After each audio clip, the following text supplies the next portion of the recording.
Hi, I'm Sid Dobrin.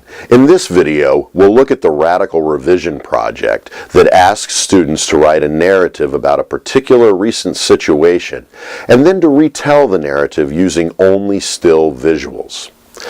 Ultimately, this project assignment works toward two objectives. First, asking students to write a narrative, and second, to think about how they might tell that same narrative without the familiarity of written language.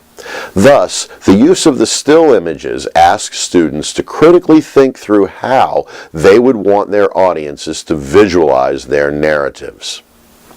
Keep in mind that the assignment does not dictate what kind of still visuals students should use. Students might use photographs or sketches, they might use found visuals or visuals they create themselves. The reason that I leave this option open for students is that it lets me focus on talking with students about the relationship between medium, method, and purpose. Yes, the assignment is designed to encourage students to be a bit playful. I try to use this playfulness to encourage students to be innovative in their approaches.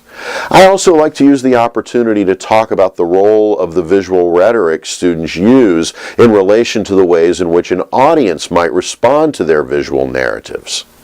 Of course, the other thing I try to focus on with this assignment is the ways in which the absence of written language contributes to how they envision visual interpretation. This opens the doors to substantial conversation regarding purpose and audience and the role of visual communication. When assessing this project, I try to address with students how the rhetorical knowledge portion of the rubric is also applicable to visual rhetoric. I also talk with them a good deal about the process portion of the rubric. Talk with your students about this aspect of the assessment rubric when you make the assignment, and show them how you'll use the rubric when assessing their projects. Thanks for using Writing Situations, and thanks for watching.